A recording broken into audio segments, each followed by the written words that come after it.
said, "Judge, I want out." And I can tell you why. Blake Lively just got betrayed again, and this time it's by her own husband.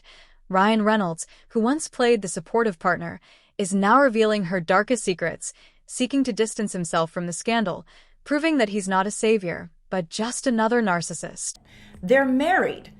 What's the benefit of this? Like, why does he want to get out personally from a lawsuit when all of his assets are 50%? Ryan Reynolds, yes, Mr. Deadpool himself, has quietly stepped out of the circus he and his PR-obsessed wife helped create. And this isn't just about creative differences or a conscious uncoupling. No. Ryan is apparently fed up with Blake's full-blown legal chaos and has finally decided he's not going down with the ship. And shocker? Not really. If you were married to someone treating subpoenas like party invites, wouldn't you jump ship too? Ryan Reynolds and his attorney filed a motion to dismiss, asking the judge to let him out of the lawsuit, the counterclaim that Justin Baldoni has filed against Reynolds' wife. So here's what happened. Ryan Reynolds has reportedly distanced himself from Blake Lively after watching her PR kingdom collapse like a soggy deck of cards, with sources close to him saying he told people behind closed doors, "I didn't sign up for felonies and subpoenas," which, to be fair, is a solid point. The man thought he was marrying a fashion icon, not a legal liability. And what makes it juicier is that leaked legal documents suggest Ryan knew about Blake and her bestie Stephanie Jones playing fast and loose with subpoenas, especially the one that obtained Jennifer Abel's phone data. Ryan Reynolds is a smart businessman, and by filing this motion to dismiss, Ryan Reynolds has shown us just how smart he is. If he can get himself out of the lawsuit, any of their marital assets, or any assets that are exclusively in his name. Now, let's pause for a second. Your wife is secretly using a sham lawsuit to dig through someone's private phone, and instead of saying, "Babe, maybe don't do that," you quietly step away like you're in a Netflix docuseries. Classic Ryan. But even he apparently has a limit. Once Blake's legal team started playing games with Taylor Swift. Yes, Taylor freaking Swift. Ryan allegedly dipped, reportedly withdrawing from Blake's legal planning group after hearing about that blackmail threat against Taylor, as in, "Support me at the Super Bowl or I'll leak 10 years of your texts." Really, Blake? That's your idea of friendship? I guess when you can't act, direct, or produce, all that's left is emotional terrorism. The real kicker is watching Blake spiral like a TikTok influencer during a brand deal gone wrong. This isn't random fallout. She's been bleeding allies like a cursed reality TV villain, Cara Delevingne gone, Gigi Hadid ghosted, and even Ryan allegedly whispering to insiders that he's done playing cleanup for Blake's Dragon Energy. You know it's serious when Ryan Reynolds, the human meme, starts distancing himself for fear of legal exposure. And this is just the beginning. Let's get to the heart of the disaster. The Van Sham scheme. Blake and Ryan, in April 2024, filed a lawsuit through their company, Vans Unincorporated, but didn't actually sue anyone. A lawsuit with no defendant. Totally innocent, right? That fake lawsuit was then used to justify a subpoena for Jennifer Abel's phone records without notifying her, Justin Baldoni, or Wayfair, because why follow basic legal protocol when you can cheat the system and still wear Chanel to court? Legal analysts called it textbook abusive process, potentially illegal, violating the Federal Wiretapping Act, the Stored Communications Act, and the Electronic Records Act. And guess who allegedly bailed once this mess exploded? Ryan. The moment it became clear Blake was dragging them both into possible federal violations, he packed his metaphorical PR bags and quietly distanced himself, with some reports claiming he even threatened to testify if forced. Imagine that. Ryan Reynolds on the witness stand saying, "Yeah, I love Mint Mobile. No, I didn't know my wife was impersonating a law firm." Honestly, I don't blame him. When your partner's legal strategy involves fake lawsuits and sneaky subpoenas, you either run or prepare for federal prison, and Ryan chose self-preservation over Blake's obsession with control. Now, onto Blake's supposed evil sidekick, Stephanie Jones. Once hailed as a PR mastermind, Stephanie has officially crossed into liability territory. Remember Tom Brady? The man with a $375 million Fox broadcasting deal? He reportedly fired Stephanie after discovering she had handed over confidential phone data to Blake. And before anyone says allegedly, Insiders confirm that her involvement created a direct link between Blake's legal schemes and actual breaches of trust, showing how far the team was willing to bend the rules to gain leverage in this chaotic mess. Confirmed the split, costing Stephanie a $25 million per year deal. But that was just the beginning. Within a few months, 8 other major clients abandoned Jones' works: The Rock, Jeff Bezos, Chris Hemsworth, and even Ocean Spray, yes, a cranberry juice brand, all wanting nothing to do with the chaos. If you're getting dropped by The Rock and juice companies alike, you've clearly messed up badly. Here's where Ryan allegedly drew the line again.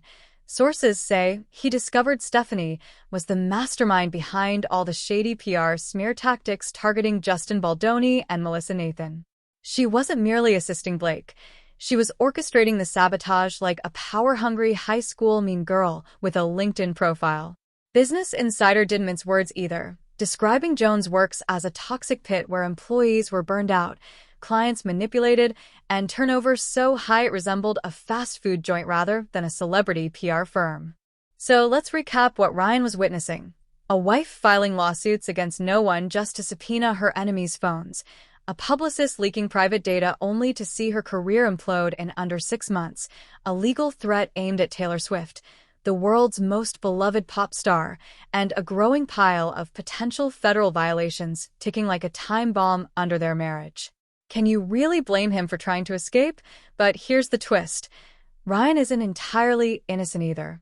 He's been neck-deep in Blake's nonsense for years, smiling for cameras, making Deadpool jokes, and pretending they were the perfect Hollywood couple. The only reason he's running now is that federal authorities might be circling. Had the Taylor Swift blackmail not occurred, would he still be around?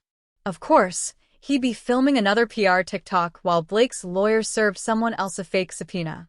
So no, Ryan doesn't get a gold star, but it is hilariously satisfying to watch Mr. Sarcastic finally confront real-world consequences.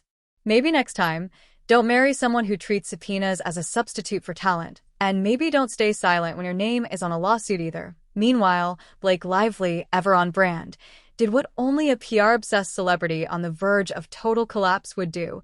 She allegedly tried to blackmail Taylor Swift. Yes, Taylor freaking Swift. Sources claim Blake's legal team issued a thinly veiled threat. Publicly support me or we'll leak 10 years of your private texts, as if it were a Real Housewives reunion episode. The desperation required to weaponize a decade's worth of private conversations over not receiving Taylor's stamp of approval is staggering. It's not just embarrassing, it's villain origin story level. But it backfired spectacularly. Taylor didn't flinch. She refused to comply, sending the chaos boomeranging straight back into Blake's meticulously curated lap. And the best part? Taylor didn't even have to intervene personally. Her father, Scott Swift, confirmed the threat directly to Wayfair's legal team, igniting a tidal wave of legal and media backlash. Because when you come for Taylor Swift, you're not just facing her. You're up against an army of lawyers, loyal fans, and besties who do not play. This wasn't merely a PR misstep. It was nuclear fallout. The fallout triggered a mass celebrity exodus that likely left Blake clutching her diamond-studded phone in full denial. Cara Delevingne disappeared. Sophie Turner stopped returning texts. She Hadid vanished faster than Blake could react. These weren't quiet fades. They were deliberate, icy cuts. Taylor's inner circle reportedly executed a full blackout on Blake, making it clear that crossing the Swift family came with severe social consequences. With former allies fleeing and reputations collapsing around her, Blake's empire of influence, carefully cultivated through PR, Hollywood connections, and carefully orchestrated appearances, began to crumble. And in the middle of it all, Ryan Reynolds quietly distanced himself, leaving Blake to face the mounting legal, social, and professional chaos largely on her own. From high-profile firings to abandoned deals, federal risks, and the Taylor Swift debacle, the situation exposes the fragility of celebrity power when it's built on manipulation, coercion, and legal overreach. Blake's reliance on allies who could vanish at a moment's notice, coupled with her willingness to weaponize private information, has revealed the dangerous intersection of fame, legal theatrics, and personal ambition. What started as a PR-driven legal strategy has exploded into a full-blown scandal, leaving one of Hollywood's most polished stars scrambling to contain a storm that she herself helped create. Blake Lively's behavior has led many to call her a manipulator hiding behind friendship, and they weren't wrong. She weaponized Taylor Swift's name, their so-called bond, and years of trust like pawns in her legal games, expecting everyone to applaud while she burned it all down. And even as the chaos unfolded, Blake still tried to cast herself as the victim. Sorry, you can't wear a halo while holding a flamethrower. But Taylor wasn't the only target. Next on her list was Jennifer Abel, and this one is straight-up dystopian. Jennifer, a former employee, claimed she was ambushed by security at Jones Works. No escort, no meeting, just ambushed. A guard was posted outside the conference room as if she were a threat, and legal documents were shoved in her face. Pressured, confused, and trying not to break down in front of these wolves, Jennifer signed the papers just to escape. What were they after?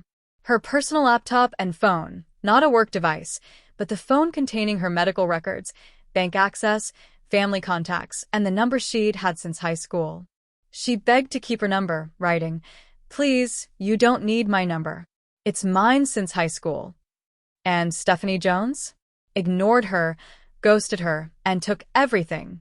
Blake then received all that personal iCloud data, texts, and emails as if it were a neatly wrapped criminal evidence package. Ryan Reynolds allegedly called it sociopathic, and for once, we agree. Ambushing an ex-employee, threatening their identity, and stealing private data isn't just unethical, it's disgusting. Jennifer didn't just lose her phone. She lost autonomy, privacy, and dignity, all because Blake needed a scapegoat. Yet somehow, Blake still parades herself as the misunderstood heroine. Sorry, but if the only way to win a lawsuit is forcing someone to sign under duress and harvesting their phone like a cache of secrets, you're not a victim. You're a villain with a glam squad. And just when you thought Blake couldn't go lower, welcome to Chapter 6 of her masterclass in delusion, the secret media war. In Blake's world, when legal threats fail, it's time to start planting stories. Reports indicate that her team, including PR strategist Leslie Sloan and sidekick Stephanie Jones, were feeding coordinated dirt to Daily Mail reporters, not opinions or speculation, but manipulative spin designed to smear Justin Baldoni and Melissa Nathan. They weren't defending themselves. They were orchestrating character assassinations behind the scenes while pretending to be the ones under attack. But things really spiraled when journalists refused to play along. Rather than respecting professional boundaries, Blake's team tried to subpoena them for private texts, voice memos, and reporter notes. Burning bridges wasn't enough. Blake wanted to torch the entire media industry to control a headline. One journalist fought back, filing a motion to quash the subpoena under New York's SHIELD laws, which protect reporters from precisely this kind of abuse. Because, believe it or not, in a functioning democracy, celebrities don't get to bully the press simply because they're having a meltdown. And guess who wanted nothing to do with this lunacy? Ryan Reynolds.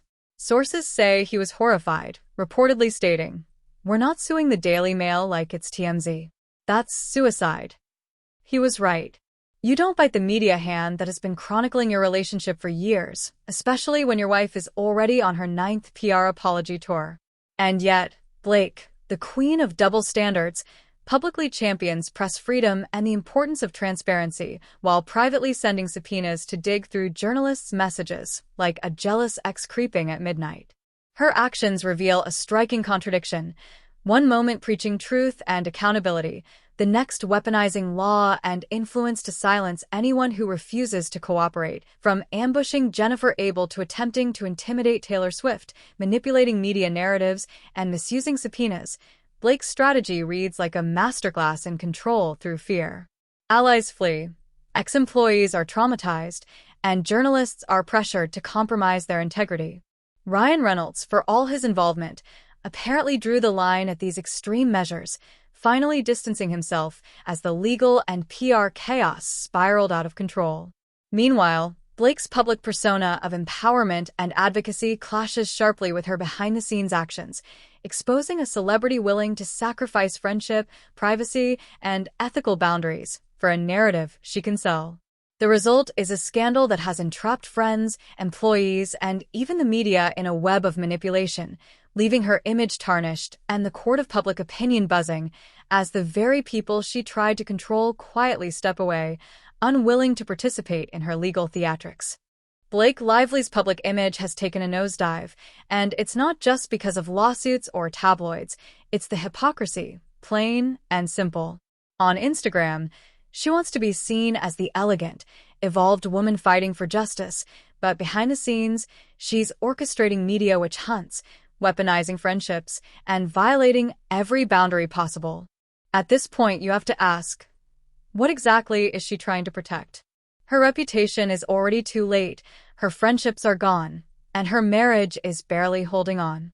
All she's done is reveal herself as a petty, calculating manipulator who treats people, even friends, as chess pieces. When they refuse to play along, she threatens, smears, subpoenas. This was never about justice, it was about control. It was about fear. Blake Lively has been doing whatever it takes to protect the image she carefully built on smoke and mirrors, even if that means burning down every real relationship in her life. And now, as the flames rise higher, she stands in the middle of the wreckage, still trying to spin it as being misunderstood. But the mask is off. The truth is out. She's fighting a war with no army, no allies, and no credibility. The only thing left is the echo of her own lies, and even that is fading. Let's be honest. The only thing more dramatic than Blake Lively's carefully practiced British accent in interviews is her current reality unraveling before Hollywood's very eyes. And now, the final nail in her over-filtered, painfully hollow brand has been hammered in by none other than her own husband, Ryan Reynolds. The king of sarcasm has apparently reached his limit, and Blake's name is no longer on his emergency contact list. The curtain really fell when Ryan allegedly refused to sign off on Leslie Sloan's lunatic-level subpoena strategy, the one where journalists were treated like open mic performers to be bullied into compliance. Ryan wanted nothing to do with Blake's shady legal media campaign, probably because he actually has a moral compass, or maybe just better lawyers. Either way, he straight up bailed. Sources say that the moment Taylor Swift's name got dragged into the circus via Blake's blackmail stunt, Ryan went from reluctant participant to get me the hell out of here. Think about it. You'd have to be seriously spiraling to get Ryan Reynolds, the man who built a career playing snarky, shameless weirdos, to admit, this is too much.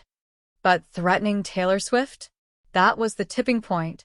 Allegedly, the second he learned Blake's team tried to pressure Taylor into making a public statement, or else leak 10 years of her private texts, Ryan admitted to friends that he was done being a human shield for Blake's public implosions. Smart move. The Swifties have ended entire male careers over less. But wait, it gets worse. Let's talk Hugh Jackman. Once a Hollywood sweetheart, he's now reduced to petty Instagram posts, shading his ex-wife after a 27-year marriage. And guess who allegedly encouraged it? Ding ding ding, Ryan Reynolds. Because nothing says support a friend like telling someone to dance online to bye-bye while their marriage burns. It's giving 2007 frat bro energy, and not in a good way. Even Sean Levy, the director of Deadpool 3, publicly admitted that Ryan advised him to stay cryptic in interviews, and now Levy regrets it. That's not a good look when collaborators are openly distancing themselves from your judgment. It's like watching a man who used to be in on the joke slowly realize he is the joke. The quote that sums it up. Sources say Ryan has been telling people, I don't want to go down with this ship. And let's be real, the ship has hit an iceberg, burst into flames, and Blake is still screaming she's the captain while everyone quietly rows away, Ryan included. But losing Ryan wasn't the only blow. Blake's loyal PR operative, Stephanie Jones, is also crashing and burning. Business Insider reported that 8 clients left Jones' works in a single year: Jeff Bezos, The Rock, Chris Hemsworth, Ocean Spray. If a juice company is ditching you, it's time to pack it up. And Stephanie's response? Lies. She allegedly told staff, he's still my best friend. We talk daily. Really? The only thing she talks to daily is a lawsuit. She also claimed to control Tom Brady's social media, except Shadow Lion has managed Brady's accounts since 2014, over a decade. Not only was Stephanie losing clients, but she was taking credit for something that never belonged to her. At this point, she and Blake deserve each other. Two delusional women building castles of lies while pretending no one notices the cracks. Then there are the internal Jones works emails. Reports show Stephanie smearing Jennifer Abel, planting fake stories, and consulting psychics about employee loyalty. Yes, psychics. And while Blake publicly positions herself as a champion of transparency and press freedom, behind the scenes, she's quietly sending subpoenas to journalists to dig through private messages like a jealous ex on a midnight Instagram scroll. Hypocrisy much? This is someone who wants to be the elegant, evolved advocate, yet orchestrates media witch hunts, violates boundaries, manipulates friends, and weaponizes the press, all to control a narrative she built on smoke, mirrors, and intimidation. Blake's actions show a clear pattern. She attempts to enforce loyalty through fear, weaponizes relationships for legal and PR advantage, and crumbles when faced with accountability. Friends flee, employees are terrorized, journalists push back, and her marriage is in jeopardy. Ryan Reynolds finally opted out. Stephanie Jones is imploding, and the echo of her once polished image is fading. Blake Lively's so-called empire of influence is collapsing under the weight of her own manipulations, leaving her isolated, exposed, and scrambling to salvage what remains of her public persona. It's a cautionary tale of celebrity, ego, and the dangerous illusion of control. Courtroom or haunted house? Honestly, at this point, it's hard to tell. Blake Lively's latest moves have crossed from PR into full-on paranormal territory. Allegedly, Ryan Reynolds himself told a studio exec that she's crossed into delusion. Even he knows this isn't just bad publicity, it's straight-up chaos. And the fallout? Poetic in the worst way. Blake, once Hollywood's classy girl, now stands entirely alone. Taylor Swift? Gone. Gigi Hadid? Ghosted.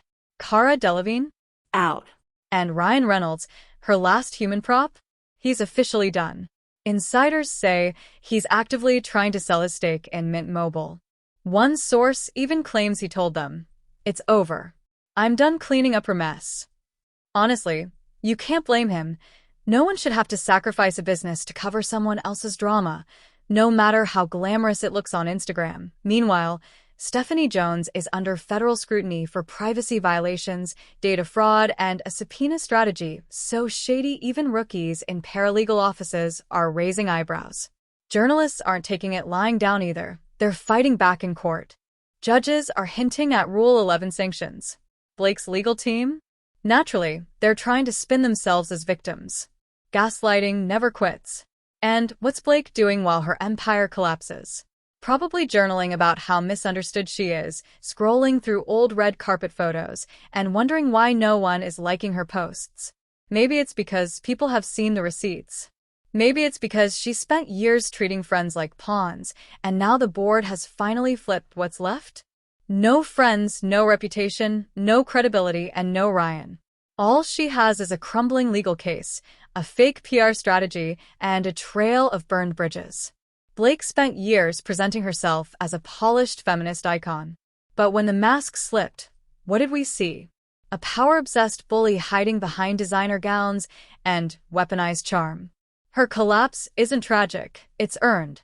She weaponized lawsuits like Instagram captions, threatened friends, hijacked phones, and caused such chaos that even Ryan Reynolds, the man who jokes in every scenario, finally went silent. The PR golden boy officially said, "No thanks." Now Blake is left with a spotlight she can't control, a husband she can't manipulate, and a reputation even Olivia Jade wouldn't envy. When your own spouse would rather ghost you than gaslight for you, the game is over. Blake Lively isn't just in a scandal, she is the scandal. Her empire is crumbling faster than her fake friendships, and the fallout is only getting started. Hit that subscribe button, because this story is far from over.